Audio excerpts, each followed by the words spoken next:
ರಾಜ್ಯದ ಮಹತ್ವಾಕಾಂಕ್ಷಿ ಮೇಕೆದಾಟು ಮತ್ತು ಮಹದಾಯಿ ಯೋಜನೆಗಳು ಸೇರಿದಂತೆ ಕುಡಿಯುವ ನೀರು ಹಾಗೂ ಜಲಸಂಪನ್ಮೂಲ ಯೋಜನೆಗಳ ಪ್ರಗತಿ ಕುರಿತು ಮುಖ್ಯಮಂತ್ರಿ ಡಿಕೆ ಶಿವಕುಮಾರ್ ಅವರು ದೆಹಲಿಯಲ್ಲಿ ಮಹತ್ವದ ಸಭೆ ನಡೆಸಿದ್ದಾರೆ. ದೆಹಲಿಯ ಕರ್ನಾಟಕ ಭವನದಲ್ಲಿ ನಡೆದ ಈ ಸಭೆಯಲ್ಲಿ ಹಲವು ಪ್ರಮುಖ ವಿಷಯಗಳ ಕುರಿತು ಸಮಗ್ರ ಚರ್ಚೆ ನಡೆಯಿತು.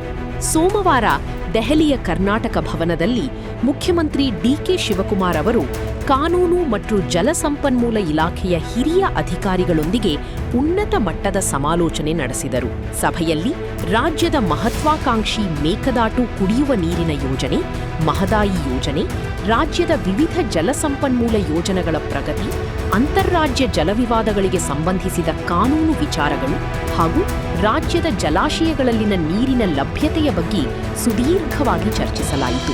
ಪ್ರಸಕ್ತ ಬರ ಪರಿಸ್ಥಿತಿಯನ್ನು ಗಮನದಲ್ಲಿಟ್ಟುಕೊಂಡು ರಾಜ್ಯದ ಕುಡಿಯುವ ನೀರಿನ ಅಗತ್ಯತೆ, ನೀರಿನ ಸಮರ್ಪಕ ನಿರ್ವಹಣೆ ಹಾಗೂ ಮುಂದಿನ ದಿನಗಳಲ್ಲಿ ಕೈಗೊಳ್ಳಬೇಕಾದ ಕ್ರಮಗಳ ಬಗ್ಗೆಯೂ ಅಧಿಕಾರಿಗಳಿಂದ ಮುಖ್ಯಮಂತ್ರಿ ಮಾಹಿತಿ ಪಡೆದರು.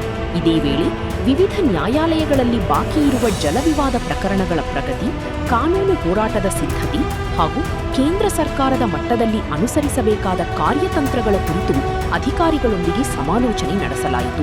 ಸಭೆಯಲ್ಲಿ ಸಚಿವ ರಾಮಲಿಂಗಾರೆಡ್ಡಿ, ದೆಹಲಿಯಲ್ಲಿ ಕರ್ನಾಟಕದ ವಿಶೇಷ ಪ್ರತಿನಿಧಿ ಟಿ.ಬಿ. ಜಯಚಂದ್ರ, ಕರ್ನಾಟಕದ ಅಡ್ವೊಕೇಟ್ ಜನರಲ್ ಶಶಿಕಿರಣ್ ಶೆಟ್ಟಿ, ಅಪರ ಮುಖ್ಯ ಕಾರ್ಯದರ್ಶಿ ಗೌರವ್ ಗುಪ್ತಾ, ಮುಖ್ಯಮಂತ್ರಿ ಕಾರ್ಯದರ್ಶಿ ನಕುಲ್, ತಾಂತ್ರಿಕ ಸಲಹೆಗಾರ ಜಯಪ್ರಕಾಶ್ ಸೇರಿದಂತೆ ಕಾನೂನು ಮತ್ತು ಜಲಸಂಪನ್ಮೂಲ ಇಲಾಖೆಯ ಹಿರಿಯ ಅಧಿಕಾರಿಗಳು ಉಪಸ್ಥಿತರಿದ್ದರು. ರಾಜ್ಯದ ನೀರಿನ ಭದ್ರತೆ, ಜಲಸಂಪನ್ಮೂಲಗಳ ಸಮರ್ಪಕ ಬಳಕೆ ಹಾಗೂ ಬಾಕಿ ಉಳಿದಿರುವ ಪ್ರಮುಖ ನೀರಾವರಿ ಯೋಜನೆಗಳಿಗೆ ವೇಗ ನೀಡುವ ನಿಟ್ಟಿನಲ್ಲಿ ಈ ಸಭೆ ಮಹತ್ವ ಪಡೆದಿದ್ದು, ಮುಂದಿನ ದಿನಗಳಲ್ಲಿ ಕೇಂದ್ರ ಸರ್ಕಾರದೊಂದಿಗೆ ನಡೆಯುವ ಮಾತುಕತೆಗಳ ಮೇಲೂ ಎಲ್ಲರ ಗಮನ ನೆಟ್ಟಿದೆ.